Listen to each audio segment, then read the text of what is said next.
એમ તો દરેક વ્યક્તિના જીવનમાં અલગ અલગ પડાવો આવે અને દરેક પડાવમાં અનુભવો પણ અલગ હોય, પરંતુ હું તમને આજે એક એવા વ્યક્તિત્વ વિશે જણાવવાની છું જેમણે પોતાનું આખું જીવન એક જ સંસ્થા સાથે જોડાઈને વિતાવી દીધું.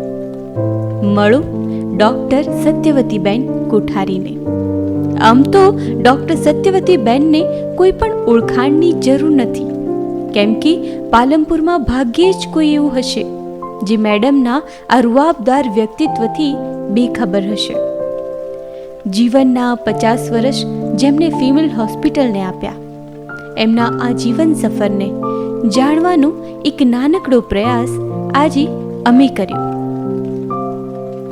નમસ્કાર. દીકરીથી દાદીમાની સાફલ્ય ગાથામાં આજે કહી શકાય કે એવા વ્યક્તિને મળીએ કે કર્મઠ શબ્દનો સાચો અર્થ એટલે ડૉક્ટર સત્યવતીબેન કોઠારી. ફિમેલ હોસ્પિટલમાં છેલ્લા 50 વર્ષથી જેઓ કાર્યરત છે અને કહી શકાય કે આખા ફિમેલ હોસ્પિટલના સાહેબ તરીકેનું હુલામણા નામથી એઓ ઓળખાય છે. નમસ્કાર મેમ. ફિમેલ હોસ્પિટલમાં છેલ્લા 50 વર્ષથી આપ કાર્યરત છો અને કહી શકાય કે ગાયનેક ડૉક્ટર તરીકેનો એક બહોળો અનુભવ આપની પાસે છે. ફિમેલ હોસ્પિટલ ક્યારે ને કેવી રીતે શરૂઆત ફિમેલ હોસ્પિટલની થઈ? ફિમેલ હોસ્પિટલની શરૂઆત લગભગ આજથી 100 વર્ષ પહેલાં થયેલી. એ વખતે કોઈ હોસ્પિટલમાં એવી મેડિકલ ટ્રીટમેન્ટ હતી નહીં, એટલે અને ઘણી બહેનો એ વખતે પ્રસૂતિમાં મરણ પામતી હતી. એવા જ એક કિસ્સામાં પાલનપુર સમાજના જૈન લોકોના બધા ભેગા થયેલા, ત્યારે કેટલાક લોકોને એવો વિચાર આવ્યો કે આપણે આની અંદર કંઈક કરીએ કે જેથી બહેનોનો મૃત્યુનો રેટ ઓછો થાય. અને એ લોકોએ ત્યાં વિચાર્યું અને પછી એ લોકોએ ધીરે ધીરે એમનું શરૂ કર્યું. પહેલાં કોઈ એક નાની જગ્યામાં શરૂ કર્યું, એ પછી પાલનપુર નવાબ સાહેબ પાસેથી જમીન લીધી અને એ ભેટ તરીકે નહીં લીધી, ₹1 ટોકન આપી અને રજીસ્ટ્રેશન કરાવી દીધું. અને એના પછી એ વખતના જે સમાજના જે આગળ પડતા વ્યક્તિઓ હતા એમને પોતે ડોનેશન આપ્યું અને એ રીતે ફિમેલ હોસ્પિટલની શરૂઆત થઈ. તમે જ્યારે 50 વર્ષથી આ હોસ્પિટલ સાથે જોડાયેલા છો, કહી શકાય કે તમારા સિરે જ્યારે આ મેનેજમેન્ટ પાવરનું તમને જે સોંપવામાં આવ્યું ત્યારે ફિમેલ હોસ્પિટલ માટે તમે કેવા સપના સેવ્યા હતા? જ્યારે MBBS પાસ થઈને પાલનપુર આવી ત્યારે હું એ વિચારે નથી આવી કે હું પાલનપુર રહીશ. પણ અહીં આવ્યા પછી મને એમ થયું કે ના, મારા મધર હતા એટલે મને એમ થયું કે હું અહીં જ રહું. અને એ વખતે મને ફિમેલ હોસ્પિટલમાં કોઈ ડૉક્ટર નહોતા, એટલે એ વખતના જે કોર્ટ તરફથી નિમાયેલા હતા એ વ્યક્તિએ મને આવીને પૂછ્યું કે તું રહીશ હોસ્પિટલમાં? એટલે મેં તો હા પાડી, પણ મારા મધરને થોડી બીક હતી કે જો હું પોતે એકલી હોઉં અને કોઈ પ્રોબ્લેમ થાય, એટલે એ થોડા ગભરાતા હતા કારણ કે મારી સાથે બીજા કોઈ ડૉક્ટર હતા નહીં. પછી મેં કીધું તું વિશ્વાસ રાખ, એવું નહીં થાય. અને એ રીતે હું ફિમેલ હોસ્પિટલમાં જોડાઈ હતી. આજથી લગભગ 107 વર્ષ પૂર્વે ફિમેલ હોસ્પિટલનો પાયો નખાયો અને ત્યારબાદ એમાં ઘણા ડૉક્ટર્સ આવ્યા અને પોતાની ફરજ બજાવી. પરંતુ ડૉક્ટર સત્યવતીબેન જ્યારે જોડાયા ત્યારથી લઈને હમણાં સુધી લાંબો સમય કાર્યરત હોય તેવા ગાયનિકની ગણતરીમાં એમનું નામ આવે. પરિવારના સંપૂર્ણ સહયોગ, સાથ અને સહકારથી તેઓ આ કાર્ય માટે પ્રેરાયા. મેડમ, એવી કોઈ ઘટના કે કહી શકાય કે જ્યારે તમારી પાસે કોઈ પણ પરિવાર આવે છે એટલે એમને દીકરો અને દીકરી જન્મ લે છે, કોઈ વાર એવું ક્યારેય બન્યું છે કે એમણે દીકરીના જન્મથી એમને ખૂબ વધામણા કર્યા હોય? કેટલીક વખત એમને દીકરો જોઈતો અને દીકરી આવ્યો તો લોકો દુઃખી થતા હતા. અને કોઈ વખત એવું બી બન્યું કે 2-3 ભાઈઓ અને બેન આવ્યો તો લોકો આનંદમાં હતા.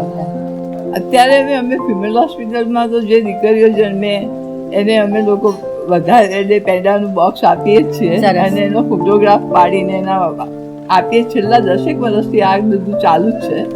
અને ફિમેલ હોસ્પિટલને મારા પહેલાં પણ સારા ડૉક્ટરો મળ્યા હતા, પણ એ લોકો લાંબો ટાઈમ રહ્યા નહોતા. બધા સારા જ હતા, ક્વોલિફાય જ હતા મારા આવ્યા પહેલાં પણ વચગાળામાં થોડો એવો ટાઈમ આવ્યો કે જેમાં ડૉક્ટરો ઓછા બી મળ્યા એમને.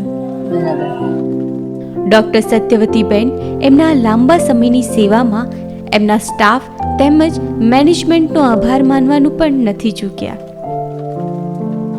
તમે 50 વર્ષથી આ ફિમેલ હોસ્પિટલમાં જોડાયેલા છો, ટ્રસ્ટીઓથી લઈ અને માની લો કે આખો પરિવાર તમારો ફિમેલ હોસ્પિટલ છે, એ લોકો માટે આપ શું કહેશો? તમને કેટલો સપોર્ટ લોકો કરે છે? એટલે અમને બધાને આ કામ કરવા માટે પહેલો તો અમારો જે નીચેનો સ્ટાફ હોય એ લોકોનો પૂરો સપોર્ટ હતો, નર્સિંગ સ્ટાફનો પૂરો સપોર્ટ હતો અને મેનેજમેન્ટનો બી પૂરો સપોર્ટ હોય તો જ અમે આ કરી શકીએ, નહીં તો આ કરી ના શકીએ. સાચી વાત. હા, કોઈ વખત ડિફરન્સ ઓફ ઓપિનિયન થયા હશે, કારણ કે એમનું સમજવાનું ને અમારું સમજવાનું ફેરફાર થાય, પણ તો બી એ લોકોનો સપોર્ટ તો સારો છે.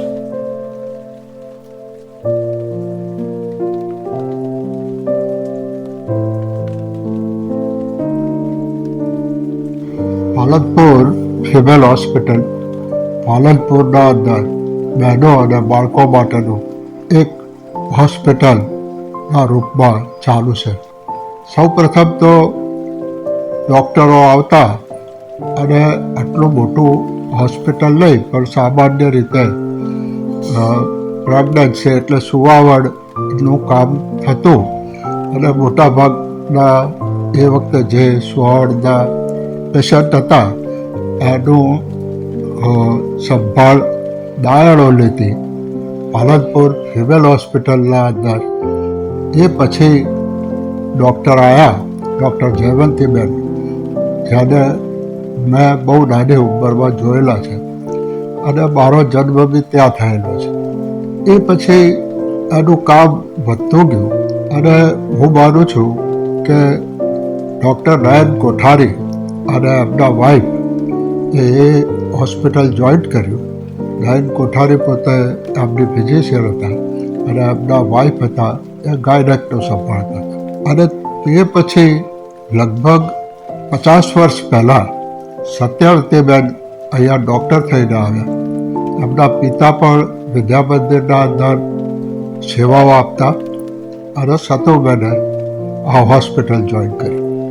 એ વખતે હોસ્પિટલની આર્થિક પરિસ્થિતિ સારી નહોતી, પણ છતાં પણ એવી નબળી પરિસ્થિતિના અંદર પોતે કદાપી એવો વિચાર કરેલો નહીં કે એમાં મારું શું, મને શું મળશે. જે કંઈ બી ટ્રસ્ટે એમને ઓફર કરી એ એમના સેવાના ફળ સ્વરૂપે એમને મળતું રહ્યું. આસ્તે આસ્તે એમાં નવી પદ્ધતિથી નવા ડૉક્ટરો સાથે કામકાજ શરૂ થયું.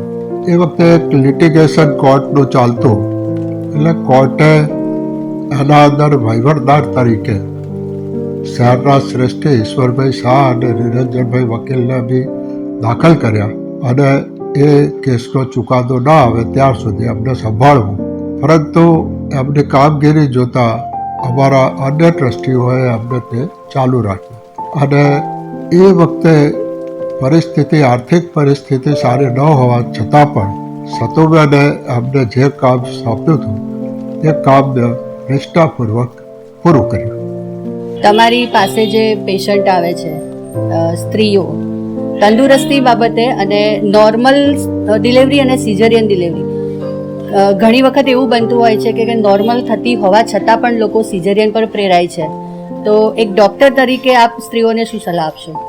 આવેલા જે બહેનો હોય એને અમે તપાસી લઈએ. અમને એમ લાગે કે ના સિઝેરિયનનો છે જ કેસ, તો એ લોકોને પહેલેથી જ કહેવું પડે અમને કે ભાઈ તમારા કેસમાં જો નોર્મલ નહીં થાય તો અમે સિઝેરિયન કરશું, કારણ કે છોકરાને કંઈ નુકસાન થશે તો પછી મુશ્કેલી થશે. એટલે અમારે પહેલેથી થોડું જજમેન્ટ તો લેતા રહેવું જ પડે. અને મારા ટાઈમે તો કોઈ સોનોગ્રાફી કે એવું કંઈ હતું નહીં, એટલે અમારે પહેલેથી ફિમેલ હોસ્પિટલમાં મારા શરૂઆતના 10 વર્ષમાં કોઈ ઓપરેશન થતા નહોતા, એટલે મારે બી પેશન્ટને બહાર મોકલવા પડતા હતા. એટલે મને પહેલેથી જ જજમેન્ટ લેવું પડતું હતું કે આ પેશન્ટનું નોર્મલ થશે કે મને જરા બી ડાઉટ લાગે તો હું એમને પહેલેથી કહી દેતી હતી કે તમે બીજી જગ્યાએ જતા રહો. એ વખતે બીજી કોઈ જગ્યા નથી, પાલનપુર સિવિલ હોસ્પિટલ, મહાજન હોસ્પિટલ અને એક બીપીસાનું દવાખાનું, બીજું કંઈ હતું નહીં. એટલે મોટે ભાગે સિવિલમાં કે મહાજનમાં જ મોકલી દેવા પડે. કાં તો હું મહાજનના જે ડૉક્ટરો એમને કહું કે તમે અહીં આવીને જોઈ લો, જો થાય તો આપણે અહીં કરાવીએ, નહીં તો તમે ત્યાં લઈ લો. તો એ વખતના જમાનામાં સિવિલ હોસ્પિટલે બી અમને સારો સપોર્ટ કરેલો અને મહાજન હોસ્પિટલે બી સારો સપોર્ટ કર્યો, કારણ કે પેશન્ટ છેલ્લા ટાઈમે ટ્રાન્સફર કરીએ તો એ લોકોને બી પ્રોબ્લેમ થતો હોય. પાલનપુરની ફિમેલ હોસ્પિટલની શરૂઆત થઈ, એના પાછળ એનો એક ઉદ્દેશ સગર્ભાને તબીબી સારવાર નજીકમાં મળી રહે અને તબીબી સારવાર વિના સગર્ભા મૃત્યુદર વધતો હતો તેને અટકાવી શકાય એ હતો.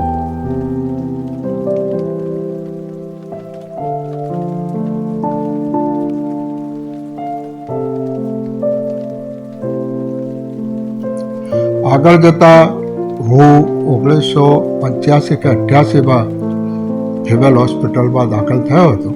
એ વખતે ફિમેલ હોસ્પિટલનું કામ નિયમિત રીતે સારી રીતે ચાલતું હતું અને ડૉક્ટરો પણ શહેરના સારા ડૉક્ટરો જે અત્યારે ગાયનેકોલોજીસ્ટ છે એ બધા ફિમેલ હોસ્પિટલના અંદરથી આવે અને જાય એ રીતે એમનું પણ જીવન બન્યું અને ફિમેલ હોસ્પિટલ પણ ધમધમાવે તે ચાલતું થયું.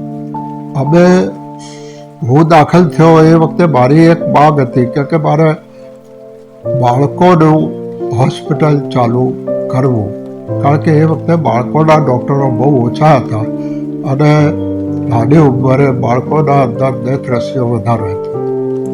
અને એ મુદ્દાને ધ્યાનમાં રાખી મેં ટ્રસ્ટીઓને વિનંતી કરી કે ભાઈ મારું કામ આ છે અને મારું લક્ષ્ય આ છે, એટલે તમે બાળકોની હોસ્પિટલ ચાલુ કરી. ટ્રસ્ટીઓએ ખૂબ સુંદર રીતે એને આવકાર આપી અને અમે બાળકોની હોસ્પિટલ ચાલુ કરી. એ સમયે પણ સતુબેનનું એડમિનિસ્ટ્રેટિવ કામ એટલું સુંદર હતું કે બંને વિભાગ એક સાથે સંભાળી શકતા હતા. એમને આ જે એમની પ્રગતિ હતી અથવા તો નિષ્ઠાપૂર્વકનું કામ હતું એના અંદર મોટો ફાળો જે હોય તો એમના હાથ નીચેના જે કોઈ બી કર્મચારી હતા, ડૉક્ટર્સ હતા, નર્સ હતા, અમારો એડમિનિસ્ટ્રેટિવ સ્ટાફ હતો, એમના પ્રત્યેની કોળી લાગણી અને એમના પાસેથી મને એટલું વધુ કામ લેવાની એક તીવ્ર ઈચ્છા એ અમારી હોસ્પિટલને આજે 107 વર્ષ સુધી પણ એને એ જ રીતે કાર્યરત રાખી છે. સતુબેને અમારી સંસ્થાના અંદર 50 વર્ષ આપ્યા છે, જે એક માણસનું એક પેઢી પૂરીથી પણ વધુ સમય એમને અહીંયા સેવા આપી છે. આ એમની તપોભૂમિ છે, ત્યાં એમને સુંદર કામ કર્યું છે અને એમના માતા પિતાનો અને એમના કુટુંબનો જે વારસો એમને મળેલો હતો એનો સંપૂર્ણપણે ઉપયોગ કરી એમની રિટાયરમેન્ટ એજ પૂરી થયા ઘણો સમય થયો, પણ એ પછી બી આજ સુધી એમને પોતાનું કામ ચાલુ રાખે છે. એક મેનેજમેન્ટ પાવર જે તમારામાં છે, તો આ બધી પ્રેરણા તમને કોના તરફથી મળે? એ બધું ધીરે ધીરે ફિમેલ હોસ્પિટલમાં આવીને પછી ધીરે ધીરે હું કામ કરતી ગઈ. મને એમાંથી એ લોકોએ મારી ઉપર બધું કામનું કહ્યું કે તમે આ રીતે આગળ કરો અને એની અંદરથી મને ધીરે ધીરે એમાંથી બધું શીખવાનું મળ્યું.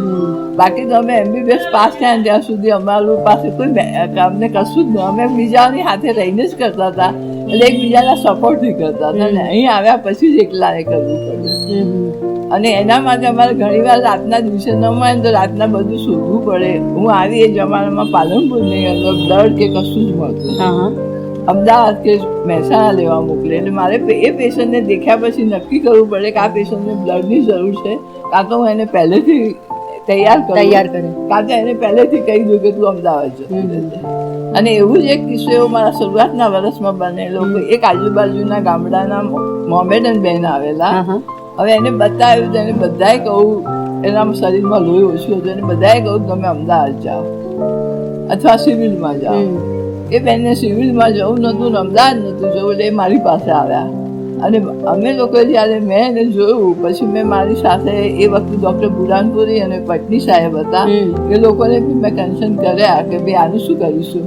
એક બેન એક કામ કરીએ. એ વખતે અમે લોકો છે ને આયર્નના ઇન્જેક્શન આવતા હતા, એને આપતા હતા હોસ્પિટલમાં. 1 મહિના સુધી દાખલ રાખી એને આયર્નના ઇન્જેક્શન આપ્યા અને એ બેનને ડિલિવરીમાં કોઈ પ્રોબ્લેમ થયો નહીં. એ બેન નોર્મલ ડિલિવરી કરીને ઘરે. શું વાત છે! પોતાના કામને લઈને આ ઉંમરમાં પણ ઉત્સાહની સાથે ઘરેથી નીકળવું, એ જ રૂટીન ફોલો કરીને હોસ્પિટલ પહોંચવું, દર્દીઓને તપાસવા અને એમને કોઈ પણ પ્રકારની તકલીફ ન પડે એનું ધ્યાન એ હમણાં પણ એટલું જ રાખે છે.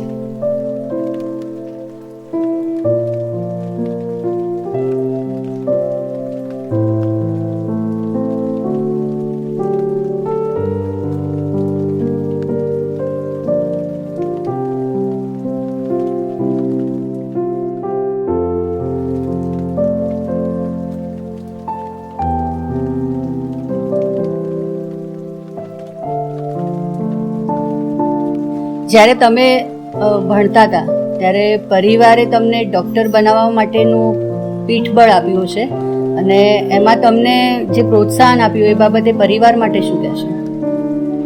એટલે પરિવારના બધા, એટલે મારા મધર હતા એ પણ એક સ્ટ્રોંગ હતા.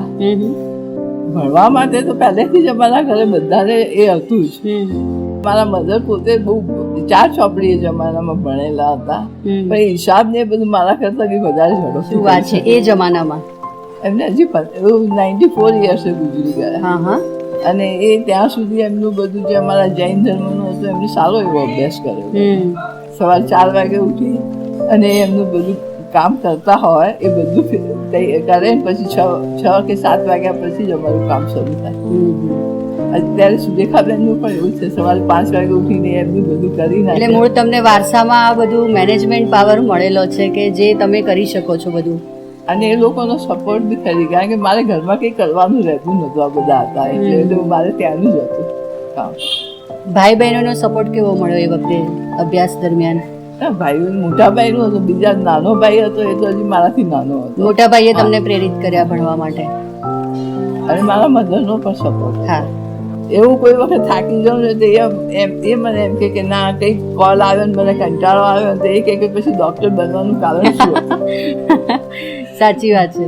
અને મારી કંપની પણ અહીં આવ્યા પછી સારી હતી. પાલનપુરમાં તમને કેવું લાગ્યું? સારું, શરૂઆતથી જ કંપની સારી હતી ને. ફિમેલ હોસ્પિટલમાં જરૂરિયાતમંદ દર્દીઓ જ્યારે આવે છે ત્યારે તમને ખરેખર એમ તો થતું હશે કે ભગવાને આપણને ડૉક્ટર બનાવીને ખૂબ સારું એક કામ આપ્યું છે અને જે આપણે સારી રીતે કરી શક્યા છીએ. એટલે અમે અમારું જોઈએ છે ત્યાં આગળ પેશન્ટો આવે, અમે ફિમેલ હોસ્પિટલમાં દાખલ થાય કોઈ પેશન્ટ તો દાખલ થાય ત્યારે એની પાસેથી કશું લેતા નથી. હા, એની ડિલિવરી થઈ જાય, એની બધી મેડિસિન હોસ્પિટલમાંથી વપરાઈ જાય, પછી એ ઘેર જાય ત્યારે જ એનું બિલ અને એના મેડિસિનનું બિલ એને આપીએ. એટલે ત્યાં સુધી તો શરૂઆતના સ્ટેજે તો અમારે એમની પાસેથી કંઈ લેવાનું થતું નથી. જ્યારે ઘરે જાય એ વખતે એમને આ બંને બિલ આપી હોસ્પિટલનું જેટલી મેડિસિન વપરાઈ હોય ને એને જરૂર હોય. હવે એની અંદરથી પેશન્ટો ઘણી વાર કહે કે બેન પૈસા નથી, તો અમે લોકો પહેલા એને બધી મેડિસિન લેવડાવીએ કારણ કે એને જરૂરિયાત છે, અને પછી હોસ્પિટલના બિલમાં થોડું ઓછું કરી નાખીએ. એટલે કોઈ પેશન્ટને પૈસા માટે રોક્યું નથી એડમિશનમાં. કોઈ પણ વ્યક્તિની આટલી સુંદર નિષ્ઠા અને એની કાર્ય કરવાની પદ્ધતિ જ આવા ટ્રસ્ટોને જીવંત રાખવામાં ખૂબ જ મદદ કરતા હોય. ટ્રસ્ટીઓ એ ત્યાં આખો દિવસ નથી હોતા, પણ એ તો આખા દિવસના અંદર કંઈ પણ તકલીફ હોય તો એના નિરાકરણ માટે 15 દિવસે, અઠવાડિયે એ નિરાકરણ માટે જતા હોય છે. પણ પૂરા દિવસનું મેનેજમેન્ટ આટલી હોસ્પિટલ મોટી ચાલતી હોય ત્યારે નર્સોની અને સ્ટાફની નિમણૂકો, કઈ રીતે ડ્યુટી આપવી, આ બધું કામ એક સુપ્રિન્ટેન્ડન્ટ તરીકે સતુબેને 50 વર્ષથી નિષ્ઠાપૂર્વક સંભાળ્યું છે, અને હું તેમને તેમની આ ક્રિયાને, આ કામને, આ યજ્ઞને બિરદાવું છું.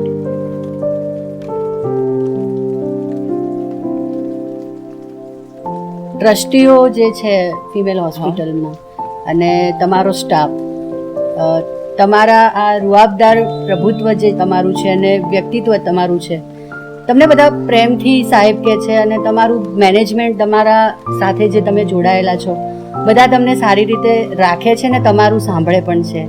એ લોકો માટે આજે તમે આ માધ્યમથી શું કહીશો? એ લોકોની સાથેનું આપણું પણ વર્તન એવું હોય કે જે એમના કઈ પ્રોબ્લેમમાં આપણે સામે ઊભા રહીએ હા. અને શાંતિથી સાંભળીએ તો એ વ્યક્તિઓ બી તમારું સાંભળે સાંભળે છે ચોક્કસથી. અને તમારું જે કંઈ કામ હોય ઇમરજન્સીનું કંઈ પણ હોય તો એ લોકો એમનો ટાઈમ પૂરો થયા પછી બી કલાક 2 કલાક સુધી ઊભા રહી બધું પૂરું કરીને શું જાય. વાત છે. એટલે એટલું તમે પણ એમને કોઓપરેટિવ થાવ છો અને એ લોકો પણ તમને પછી કોઓપરેટિવ. ત્યાં આગળ એકલું એ લોકો અમારા ત્યાં આગળ કામ કરવા આવે છે ને એના નિયમ પ્રમાણે નહીં, એમને બી કોઈ વખત પ્રોબ્લેમ હોય તો અમારે થોડુંક એમનું બી સાંભળી અને સમજવું એમને પડે. સમજવું પડે. આપને ઉંમર 80 વર્ષ છે. 80 વર્ષે આટલું બધું કામ કરવું અને એક ઉત્સાહથી કામ કરવું, એક ગાયનેક ડૉક્ટર તરીકે જ્યારે તમારી પાસે ઘણા બધા પેશન્ટ આવે છે એમને એમ થાય કે ડૉક્ટર સત્યવતીબેન પાસે અમે લોકોએ વિઝિટ કરાવી અથવા અમારી દીકરી કે દીકરાનો જન્મ થયો. આ ઉંમરે મેડમ ઘણા બધા એવા હોય છે કે જે થાકી જતા હોય છે, નિરાશા અનુભવી રહ્યા હોય છે. તમારામાં આટલો ઉત્સાહ અને આટલું મેનેજમેન્ટ પાવર હોવું કે આવું બધું કઈ રીતે શક્ય બને? મેન પછી તો એ કામમાં જ્યારે તમારો ઇન્ટરેસ્ટ થઈ જાય ત્યારે તમને કોઈ કામ પછી થાક લાગતો થાક નથી. નથી લાગતો. આજે હું છેલ્લા 5 વર્ષથી મેં ડિલિવરીનું બધું કામ બંધ કરી દીધું હા છે. હા. કારણ કે ઇમરજન્સીમાં દોડાદોડ થાય નહીં, કોરોના પછી બધું બંધ કરી દીધું. અચ્છા. ખાલી મેનેજમેન્ટના પાર્ટ પૂરતું કે એમને કોઈ પ્રોબ્લેમ હોય કંઈક કરવાનું હોય તો પછી વચ્ચે જવાનું થાય નહીં તને. ખરેખર મેડમ શ્રીનું આખું જીવન આજની આ પેઢી માટે પ્રેરણા સ્વરૂપ છે અને અમે પણ એમના આ સેવા યજ્ઞની આ શ્રેણી માધ્યમથી બિરદાવીએ છીએ. તો આ હતી દીકરીથી દાદીમાની સાફલ્ય ગાથા, જેમાં આજે આપણે મળ્યા ડૉક્ટર સત્યવતીબેન કોઠારી. રૂઆબદાર વ્યક્તિત્વને આજે મળવાનું થયું અને ખૂબ મજાથી આપણે એમની સાથે વાતો કરી. ફિમેલ હોસ્પિટલમાં 50 વર્ષ જ્યારે એમણે પૂર્ણ કર્યા ત્યારે આ આખો સ્ટાફ એમની સાથે છે અને દીકરી માટે આજે પણ એક એવો મેસેજ કે દીકરી એક